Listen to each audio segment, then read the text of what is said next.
I'm recording every lie. I'm archiving every distortion. I am Ibrahim Traoré, and today I'm pulling off your masks. Yes, you heard correctly. I, whom you call a young military junta leader, whom you brand as a dangerous radical, whom you serve up as an anti-Western dictator, am now telling you the truth. And this time you cannot turn off your microphones. This time you cannot turn away your cameras. This time your editors cannot cut this speech, because the world you monopolize no longer exists, because millions will hear these words now, without passing through your filters, without being subjected to your distortions, without being muddied by your lies. I am 34 years old. Every day of my life, I grew up with your lies. As a child, I would watch Africa on television. Always the same images. Children with flies, dry lands, weapons, death. This is Africa, they told us. This is what Africa is.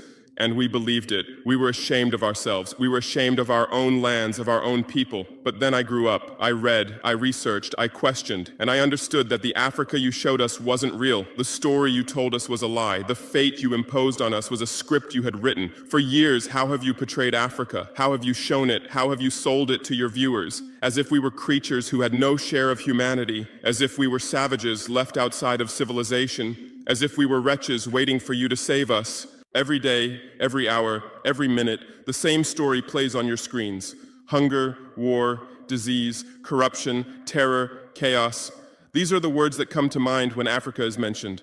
In your Africa dictionary, there are no other words. No hope, no success, no development, no resistance, no honor, no pride, no victory. So I ask you, New York Times, Washington Post, Guardian, Le Monde, have you ever made Africa's successes your headlines? How many times have you written about Rwanda's technology miracle? How many times have you shown Ethiopia's reforestation project? How many times have you praised Botswana's democratic success? How many times have you described Kenya's entrepreneurial ecosystem? No, because these don't fit your scenario. Your Africa cannot be successful. It cannot, because then how will you legitimize your exploitation? If it's not in need of help, how will you intervene? If it's not backward, how will you look down on it? Have you ever asked yourselves, has any editor sitting at their desk, any news director in a meeting, any columnist at their keyboard ever thought, why are the people of the world's richest lands poor? Here are the numbers for you, real numbers. Africa owns 70% of the world's cobalt reserves. Your cell phone, your computer, your electric car won't work without cobalt. This cobalt comes from Congo, but Congolese can't afford cell phones. Africa owns 90% of the world's platinum reserves. Catalytic converters, electronic devices, medical implants, they all need platinum.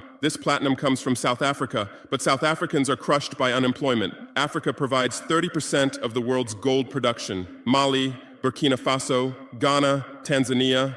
Gold flows like rivers from our lands. But our people swim in poverty. Africa supplies 65% of the world's diamond production.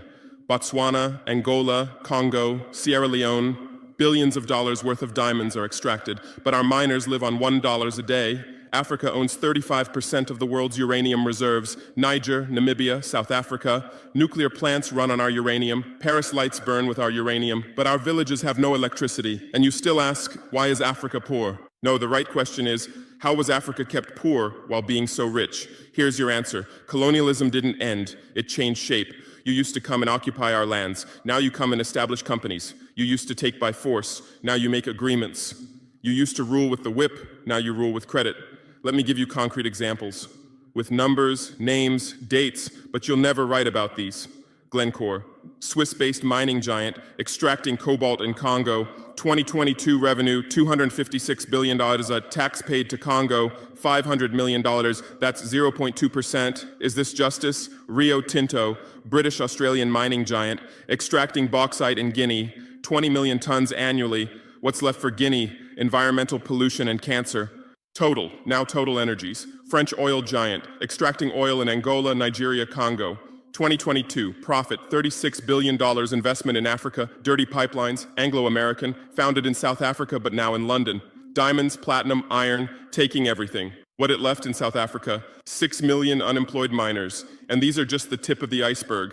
What about the invisible, the secret deals, the offshore accounts, the transfer pricing tricks? Every year, $88 billion in illegal money flows out of Africa. Who writes about this? Every year, $45 billion in aid comes to Africa. Everyone writes about this, but no one says Africa is not the continent receiving aid, it's the continent giving aid. While you zoom your cameras on swollen bellies, there is a huge system working